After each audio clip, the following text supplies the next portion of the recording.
SIP क्या है? SIP में इन्वेस्ट करें या नहीं? एसआईपी कैसे वर्क करती है? एसआईपी में इन्वेस्ट करने का बेस्ट टाइम क्या है? हम में से बहुत से लोगों को इन्वेस्टिंग तो करनी होती है, बट हमें मार्केट की इनफ नॉलेज नहीं है। हमारे पास टाइम भी कम है, हम अपने इमोशंस को कंट्रोल नहीं कर पाते और अक्सर गलत डिसीजंस ले लेते हैं। तो एसआईपी आपके लिए बेस्ट ऑप्शन है। एसआईपी का फुल फॉर्म होता है सिस्टमैटिक इन्वेस्टमेंट प्लान। इसमें इन्वेस्टमेंट के लिए आपको ज्यादा मार्केट को समझने की जरूरत नहीं है और न ही इसके लिए समय की जरूरत है। इस वीडियो के बाद आपके पास एसआईपी की कंप्लीट नॉलेज होगी। तो आइए एसआईपी और म्यूचुअल फंड के सारे सवालों का जवाब एक एक करके जानते हैं। एसआईपी क्या है? एसआईपी एक इन्वेस्टमेंट स्ट्रेटजी है जिसकी हेल्प से आप म्यूचुअल फंड्स के जरिए स्टॉक्स में इन्वेस्ट कर सकते हैं। बेसिकली होता क्या है, हम इन्वेस्ट के लिए एक एक्सपर्ट का सहारा लेते हैं। अपने पैसे हम एक एक्सपर्ट को देते हैं जो अपना टाइम और नॉलेज लगाकर हमारे पैसों को अच्छी कंपनीज में इन्वेस्ट करता है, जिसके बदले में वो आपके प्रॉफिट का कुछ हिस्सा अपने पास रख लेता है और बचे हुए प्रॉफिट्स आपको दे देता है। अगर वो एक्सपर्ट लॉस करता है तो उसे आपको कुछ नहीं देना होगा, लेकिन फिर भी आप उसकी फीस के बारे में थोड़ा जान लें। फर्स्ट ऑफ ऑल आप अपने म्यूचुअल फंड्स को सिलेक्ट करें, फिर अपनी एसआईपी बनाओ। इसका मतलब हर महीने आपको म्यूचुअल फंड्स में एक फिक्स अमाउंट इन्वेस्ट करनी होगी। मान लो आप हर महीने 1000 रुपए इन्वेस्ट करना चाहते हो, तो आप अपने फंड्स में ऑटो डेबिट लगाओ, जिससे हर महीने आपकी एसआईपी आपके बैंक अकाउंट से हर महीने डेबिट होती रहेगी। इससे आपको एसआईपी के लिए बार बार देखना नहीं होगा, आप आराम से अपनी जॉब कर सकते हैं। कौन से फंड्स बेस्ट हैं? म्यूचुअल फंड्स दो तरह के होते हैं, एक्टिवली म्यूचुअल फंड्स और index mutual funds. Actively mutual funds में एक एक्सपर्ट लगातार मार्केट की मूवमेंट के हिसाब से इन्वेस्ट करता रहता है। दूसरी तरफ आप इंडेक्स म्यूचुअल फंड्स में पैसा लगाकर भूल जाते हैं और 10 से 15 सालों के बाद निकालते हैं। इस फंड में आप देश की टॉप 50 कंपनीज में इन्वेस्ट करते हो। आप ये एज्यूम करके चलते हो कि किसी भी देश की टॉप 50 कंपनीज किसी भी कंडीशंस में बेस्ट परफॉर्म करेंगी ही करेंगी। इंडिया के इंडेक्स फंड को निफ्टी 50 कहा जाता है। यहाँ पर आप सोच रहे होंगे कि एक्टिवली म्यूचुअल फंड्स बेस्ट हैं क्योंकि वहाँ एक्सपर्ट लगातार देख रहा है तो इससे ज्यादा रिटर्न्स देखने को मिलेंगे, बट ऐसा नहीं है। हाँ, शॉर्ट टर्म्स में वो इंडेक्स फंड से ज्यादा रिटर्न्स दे सकता है, बट लॉन्ग टर्म्स में index fund are best. Warren Buffett खुद कहते हैं अगर उन्हें अपनी इन्वेस्टिंग जर्नी फिर से शुरू करनी हो तो वे इंडेक्स फंड से ही शुरू करेंगे। एक स्टडी में पाया गया कि पिछले 20 सालों में 85 actively mutual funds index fund को बीट नहीं कर पाए। एसआईपी की हेल्प से आपको कितना रिटर्न मिल सकता है, आपको कितना रिटर्न मिलना है, ये 3 फैक्टर्स पर डिपेंड करता है। नंबर 1, आप कितने रुपए मार्केट में लगाते हो, जितना ज्यादा पैसा उतने ज्यादा रिटर्न। नंबर 2, आप कितने टाइम के लिए मार्केट में पैसा लगाते हो।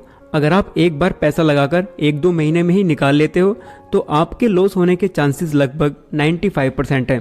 अगर आप 5 to 10 ईयर या उससे ज्यादा टाइम के लिए वेट करते हो तो उससे आपको अच्छे खासे रिटर्न देखने को मिलेंगे। नंबर 3, मार्केट कंडीशंस कैसी हैं, इसे आप कंट्रोल भी नहीं कर सकते। हाँ, अगर आपको लॉस हो रहा है तो आप स्किप मत करना, 5 to 10 ईयर वेट करना तो आपको डेफिनेटली प्रॉफिट ही होगा, यानी आपका रिस्क नियर टू जीरो हो जाता है। मोस्ट इंपोर्टेंट, आपके रिटर्न्स आपके पेशेंस पर डिपेंड करते हैं। अपने फंड्स को विड्रॉल करने से पहले एग्जिट लोड पीरियड चेक कर लें। फॉर एग्जांपल, इस फंड में अगर हम 1 साल से पहले फंड विड्रॉल करते हैं तो हमें एग्जिट लोड प्लस 15% टैक्स अपने प्रॉफिट पर देना होगा, और अगर हम 1 साल के बाद एग्जिट करते हैं तो हमें कोई एग्जिट लोड नहीं देना, सिर्फ अपने प्रॉफिट पर 10% देना होगा, वो भी जब प्रॉफिट 1 लाख से ज्यादा हो। म्यूचुअल फंड्स में आप 2 तरह से इन्वेस्ट कर सकते हो, लमसम और एसआईपी। लमसम में आप एफडी की तरह एक बार में ही अपने पैसों को लगाकर छोड़ देते हो, और एसआईपी में आप थोड़ी थोड़ी राशि हर महीने इन्वेस्ट करते रहते हो। अब सवाल आता है, लमसम करें या एसआईपी। मान लो आपके पास 10 लाख रुपए बैंक अकाउंट में पड़े हैं, तो भी क्या आपको 5000 रुपए की ही एसआईपी हर महीने करनी चाहिए? किसी भी डिसीजन पर पहुंचने से पहले थोड़ा जान लेते हैं। अगर किसी वजह से मार्केट अंडर वैल्यूड है, जैसे कि ईयर 2020 में लॉकडाउन के टाइम पर हुआ था, मार्केट अचानक क्रैश कर गई और बहुत ज़्यादा अंडर वैल्यूड चली गई, तो उस टाइम पर लमसम करना बेस्ट स्ट्रेटजी थी।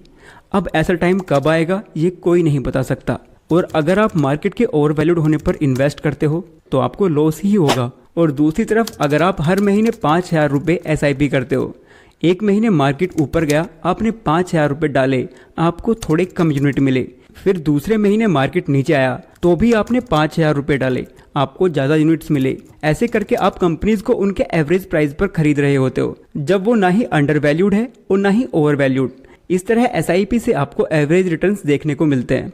अगर आपको फिर से कोविड जैसा एक मौका मिल जाए जब मार्केट या निफ्टी 50 की कोई कंपनी तेजी से नीचे गिरती दिखाई दे, तब आप उसमें लमसम इन्वेस्ट कर सकते हो। लेकिन जब आपको ऐसा मौका ना मिले तो आप एसआईपी में ही इन्वेस्ट करें। एसआईपी के top 3 myths. Myth number 1, bull market में आपको एसआईपी नहीं करनी चाहिए। लेकिन ये सिर्फ एक मिथ है। वास्तव में अगर लॉन्ग टर्म्स में आपको अच्छे रिटर्न्स चाहिए तो मार्केट कंडीशंस कैसी भी हो, हमें एसआईपी करते रहना चाहिए। तभी रुपीस कॉस्ट एवरेजिंग की हेल्प से लॉन्ग टर्म में बेटर रिटर्न्स कमा सकते हैं। मिथ नंबर 2, एसआईपी को मॉडिफाइड नहीं किया जा सकता। लेकिन असल में एसआईपीज में हमें बहुत ज़्यादा फ्लेक्सिबिलिटी मिलती है। एसआईपी अमाउंट या डेट चेंज करने से लेकर एसआईपी को कुछ टाइम तक पॉज या स्किप भी किया जा सकता है। आप अपनी एसआईपी को कभी भी मॉडिफाई कर सकते हैं।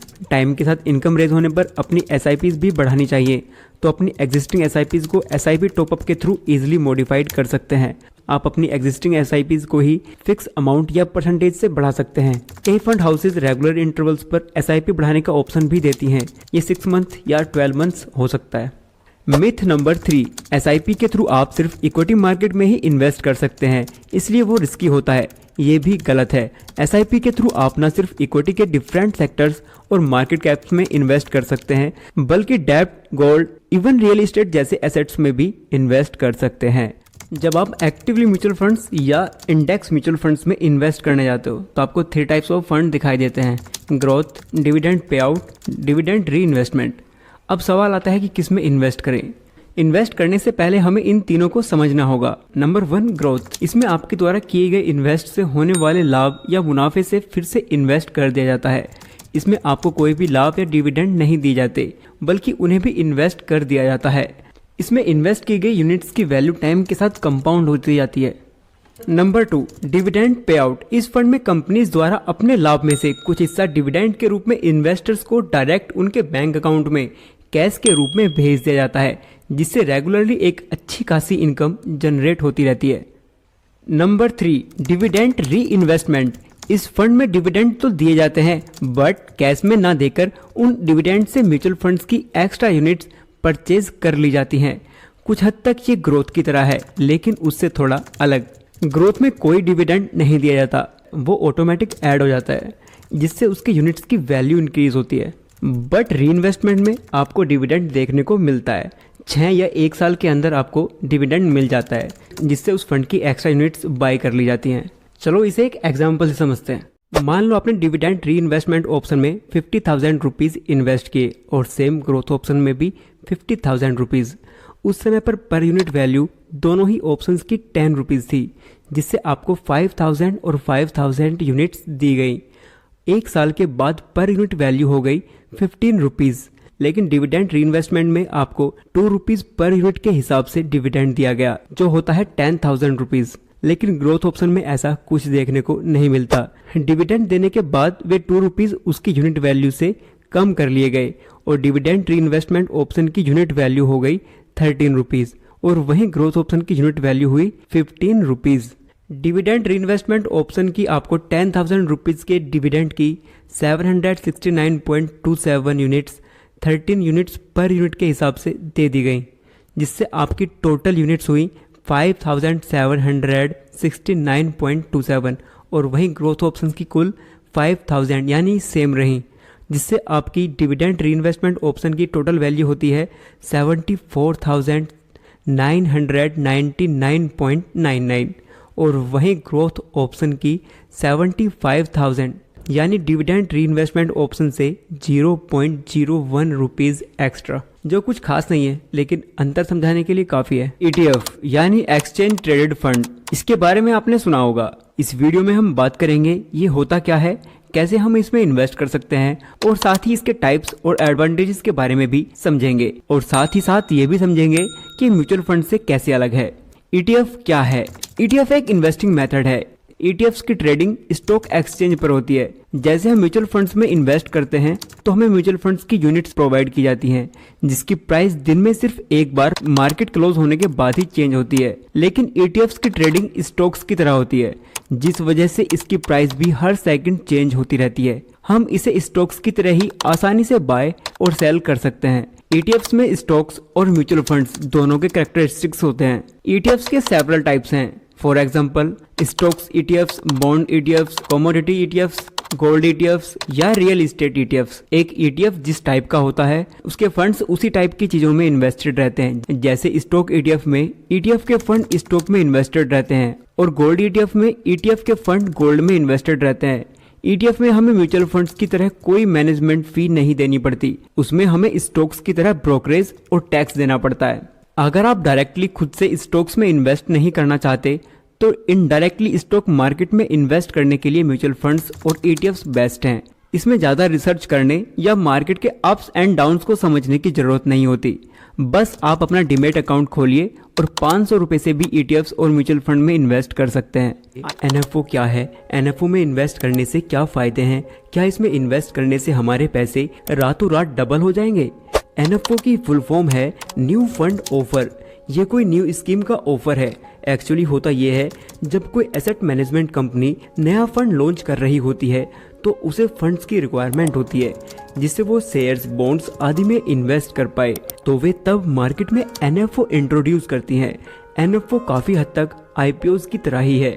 जैसे कंपनीज आईपीओज के माध्यम से मार्केट से पैसे रेज करती हैं, ठीक वैसे ही इन्वेस्टमेंट फंड्स एनएफओ के माध्यम से पैसे रेज करते हैं। गाइस, चाहे किसी भी तरह की इन्वेस्टमेंट हो, हमारा मेन मकसद होता है प्रॉफिट कमाना। तो ऐसे में अगर हमारा नॉलेज ही अधूरा होगा तो हम राइट डिसीजंस नहीं ले पाएंगे। तो अब जान लेते हैं एनएफओ में हमें कैसे प्रॉफिट होगा। जब भी इन्वेस्टर्स को पता चलता है कि मार्केट में नया एनएफओ आने वाला है तो हमारे और आपके जैसे इन्वेस्टर्स ये सुनकर बहुत खुश हो जाते हैं कि शायद हमें जल्दी पैसे कमाने का मौका मिल रहा है, लाइक आईपीओज। क्योंकि मोस्टली एनएफओ की एनएवी ₹10 पर यूनिट होती है, जो कि इन्वेस्टर्स को काफी अट्रैक्ट करती है। हम सोचने लग जाते हैं कि यार इतने कम दाम में यूनिट्स मिल रहे हैं जिससे काफी कम टाइम में हमारे पैसे डबल हो जाएंगे। बट एनएवी का प्रॉफिट से कोई लेना देना नहीं होता, बल्कि इस बात से होता है कि जिस इन्वेस्टमेंट फंड में तुम इन्वेस्ट कर रहे हो वो कितने % के रिटर्न्स देगा। मतलब आपका प्रॉफिट फंड्स की परफॉर्मेंस पर डिपेंड करेगा, ना कि एनएवी पर। एनएवी चाहे 10 हो, 100 हो या 1000, इससे कोई खास फर्क नहीं पड़ता। एनएएफ कोई रातों रात पैसे डबल करने वाली स्कीम नहीं है। जैसा कि मैंने एक्सप्लेन किया है, आपका प्रॉफिट एनएवी पर नहीं, परफॉर्मेंस पर डिपेंड करता है। तो आपको किसी ऐसे फंड या एनएफओ की तलाश करनी चाहिए जिसका ट्रैक रिकॉर्ड अच्छा हो, जिसका पास्ट परफॉर्मेंस ब्रिलियंट हो। दोस्तों, अगर आपको ये इन्फॉर्मेशन अच्छी लगी हो तो वीडियो को लाइक करें और आप इस वीडियो को आउट ऑफ 10 कितना रेट करोगे हमें कमेंट कर बताओ।